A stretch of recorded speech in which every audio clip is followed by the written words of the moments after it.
Happy Halloween, my friends, and thank you for stopping by to spend a little of your time with me. I appreciate you. We have a special video this week that wouldn't be possible without wonderful viewers such as yourself, so thank you to all of those who participated.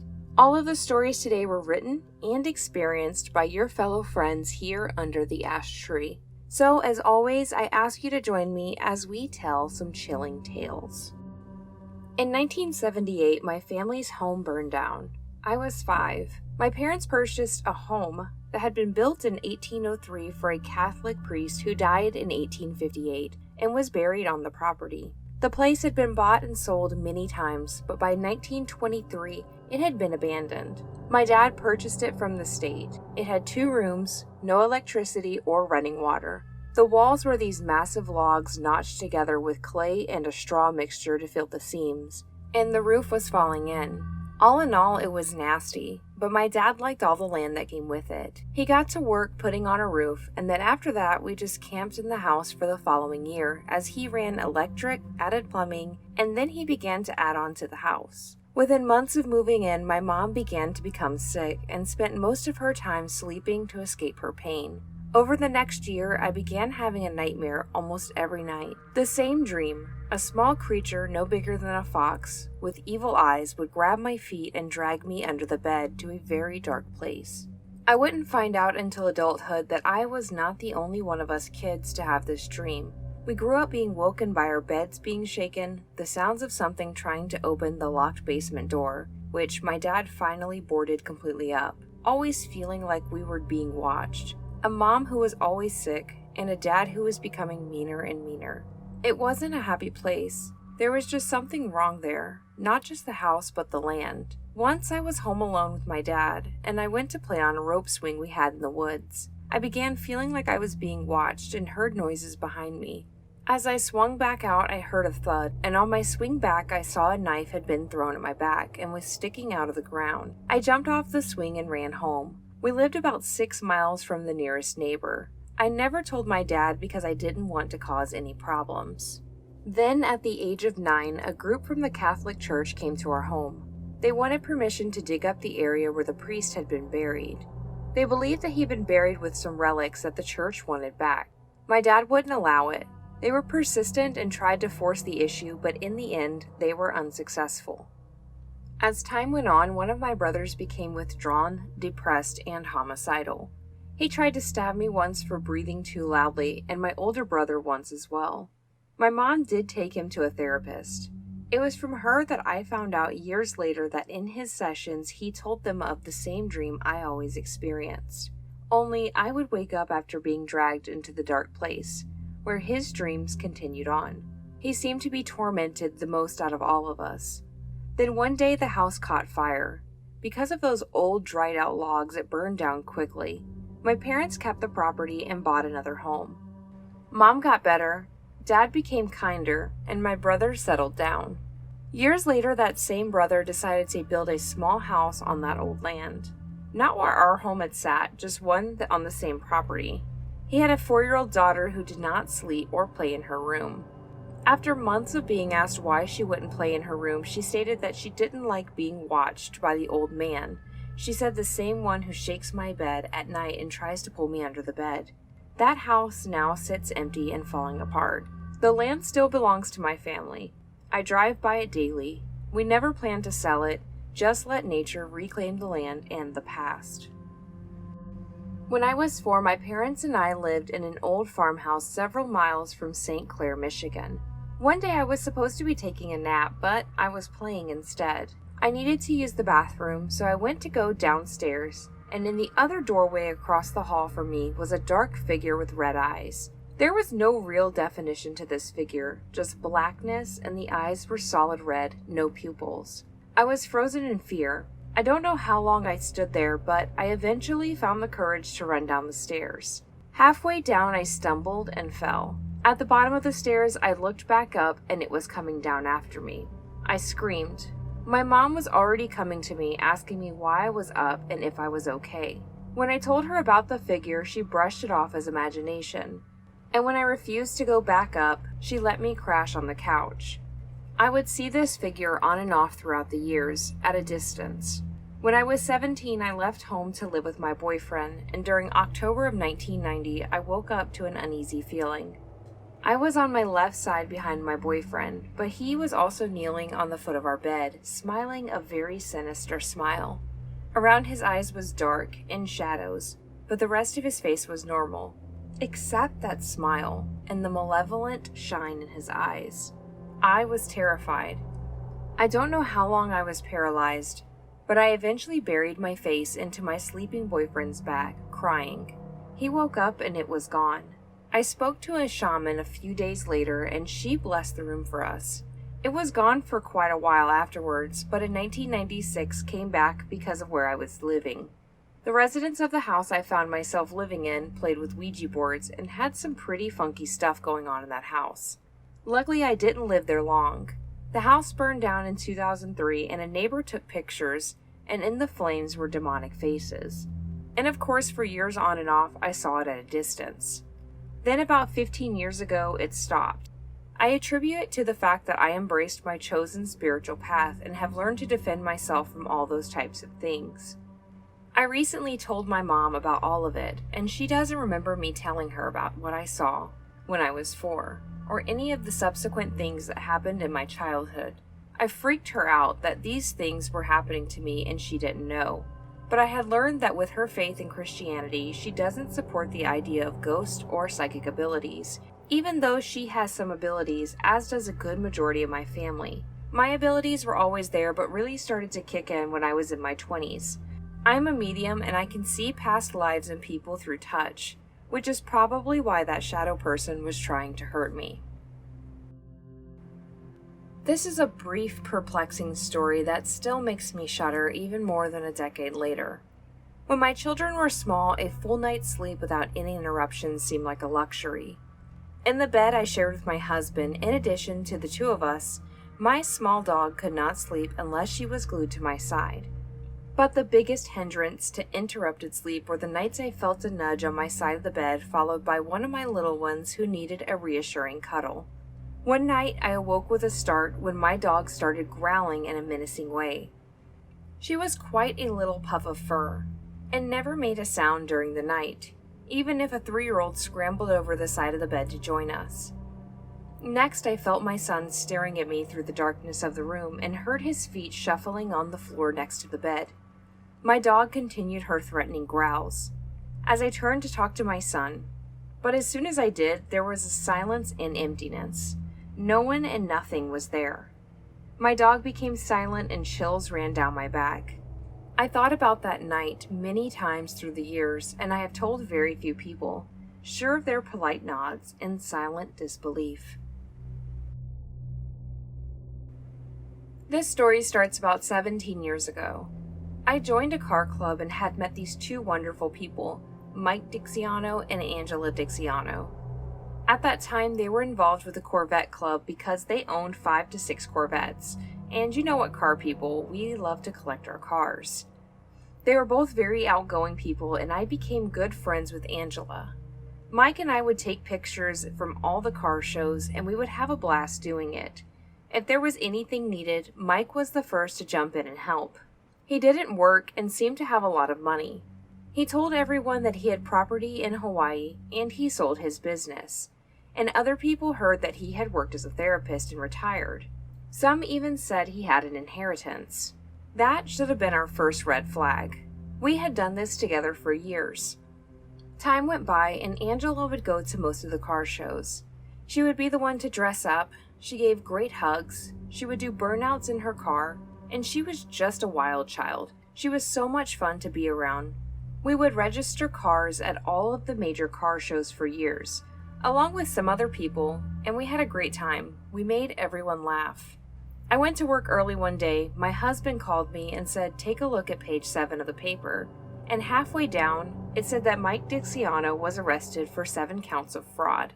All of us were on the internet talking amongst ourselves about what was going on. This went on for quite a while, and they even showed pictures of his 5 Corvettes in his driveway and his other various vehicles, which doesn't mean much to us because I know people that own way more than that, so I didn't think anything of it. A couple days later, there were pictures in the paper, and they had a picture of Angela, me, Mike, and Angela's father. I had received some very nasty letters. During this time, his wife passed away. He told me that it was cancer. He also told other people that it was drugs, but her organs failed. All different answers. So you can imagine a car club of 100 people talking back and forth like what is going on. Right before this happened, they brought their motorhome down and came over to my house and knocked on the door to surprise me. I said, "Come on, let's go take a drive in my car." On the way up there, Mike received a phone call. He stepped out of the car when Angela leaned over to me because she was in the back seat at the time. She said, "If anything happens to me, take care of Mike." That has haunted me ever since. In fact, that was the very last time I saw her alive. A few detectives decided to dig deeper into Angela's death because they contacted Angela's mother, who did not receive a death certificate for her, and we, her friends, read nothing in the paper about her passing. Mike had some work done in his house, and one of the contractors noticed something and went to the police with it. At this time, we had no idea what was going on. The police department found out there was a young man who was autistic, and when his father died, he left his son quite an inheritance. During this time, it was put in the paper that they were looking into Angela Dixiano's death, so we were all again on the internet asking each other what was going on. It wasn't long before we realized something about Mike's story wasn't right, but we pieced together that Angela was murdered by her husband. We did not know how or when. Before all of this happened, she was at a friend's house and they were having dinner. The lady's husband said something and Angela flew off the handle, something she wouldn't normally do. So the police were called and she said at that time that "I am going to tell them everything about you, Mike. You are going to jail." That was the last time that her friend had heard from her. His timelines did not match up. He told so many lies that he got caught up in them, and the police started looking into him and found out that he committed fraud against this young man with autism who had an inheritance from his father. He got access to his inheritance. So in the end, he took a plea deal of 20 years in exchange for showing detectives where and how he killed his wife. It made me sick to my stomach. How could we have not known? Our club consisted of police officers and correctional officers. Mike was very, very bold, and nobody knew about it, and we were all in disbelief. I know that if anybody out there has ever been there, you feel betrayed, you feel grief, you feel anger. I feel all of those.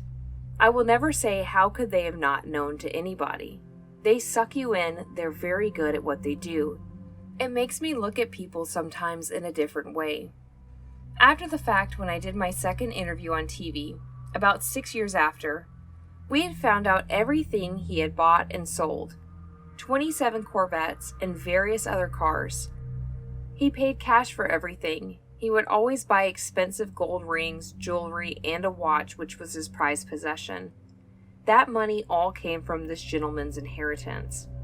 The house they lived in was bought by this gentleman's inheritance. Their motorhome, everything was bought by this gentleman's inheritance. Also, I would like to add, Angela had over 27 aliases and 4 different social security numbers. We didn't know at the time, we only knew her as Angela, and unaware of any kind of past she had. I want to keep her memory alive because she was kind, she was funny, and she would do anything for you. She was a spur of the moment, let's do this kind of girl.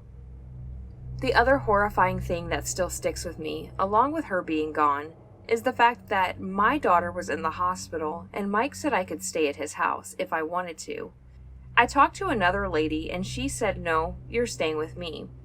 I said okay. I had no plans to stay with Mike anyway because he was single. It gets very convoluted here because if I had stayed at his house, I would be with her corpse.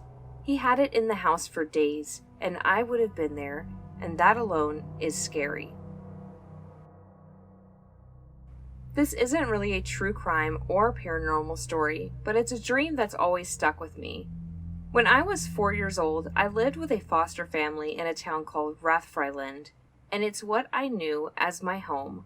My wee bro and sis lived there too, and we had a dog. It was a Jack Russell. I went to bed one night and fell asleep. In my dream, I'd been kidnapped by a witch, green skin, big wart on her nose. She had me straddled over her broom as we flew to her home, if that's what you would call it. Imagine it like a Disney witch in the forest. We were in her home anyway, and she put me in a big cauldron along with some carrots, leeks, onions, etc. There was 4 sticks underneath with a fire, and she was cooking me to eat. And she was at the point grinding salt and pepper in the Samantha soup. When all of a sudden my wee dog comes to my rescue to save me and starts biting her and knocking all of her bad stuff over so it breaks, and then he goes for the witch's throat. The witch at that time had managed to get her wand out, and as the dog bit her in the throat, she struck him with a spell to kill him.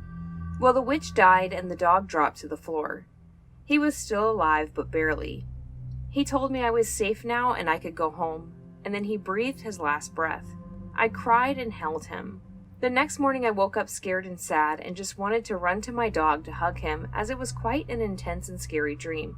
But my foster mom made me eat breakfast first. I didn't understand why then, when I was so young, but I get it now. I'm a mom myself.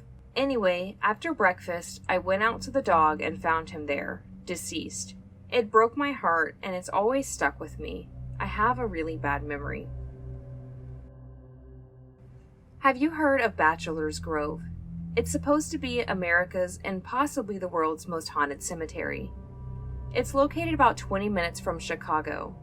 I only was able to sneak in once at night because the cemetery is located half a mile inside a forest preserve, and the only parking is in the forest preserve. But they close at dusk. You can visit during the day, but where's the fun in that? So in order to get in at night, you have to park very far away, not in the residential area. We parked about a mile away and walked down LaGrange Road, which is a busy street, and hoped someone didn't spot us, because they know anyone walking down that road at night is going to that cemetery, and they make you leave. And if they catch you leaving, you can be faced with a ticket or trespassing charges. It's been over 10 years or more since I went. We did experience some very creepy stuff. One being the old friend whom I lost contact with took a photo with his camera, and you can see a white figure of a lady holding a baby over the lagoon. I wish I could find that guy. That's one of many stories that happened, and that lagoon is where Al Capone dumped some bodies. This place is like a haunted amusement park. I also took my camcorder. I have the tapes somewhere, and I haven't seen them to this day, because we really did experience some creepy stuff. I had nightmares for weeks. I couldn't sleep. I thought I was mentally messed up. The footage I found about this cemetery was all taken during the day on YouTube. I'm guessing mostly because of how hard it is to sneak into. This is a short story inspired by a real happening back in 2008.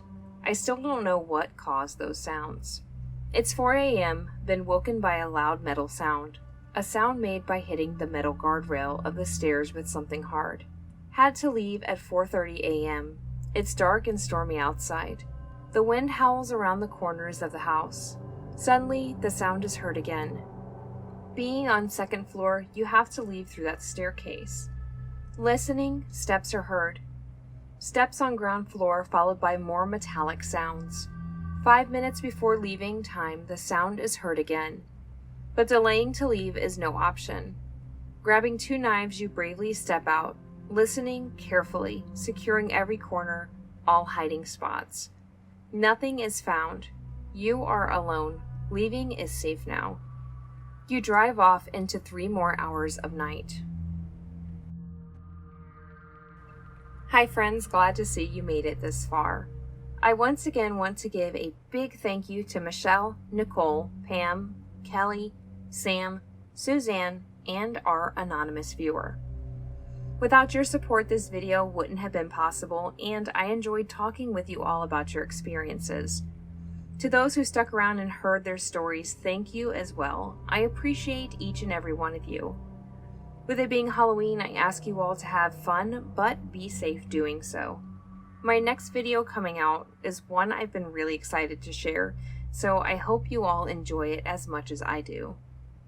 I also wanted to mention for the anonymous viewer's story, I am including links in the description about the cemetery they visited because there's a lot of paranormal stories, and it alone probably could be a video just explaining all of the different hauntings and happenings in the area. It's kind of crazy. But until then, I hope you have a great holiday, and I hope you have a great week. And as always, I will see you in the next one. Bye, friends.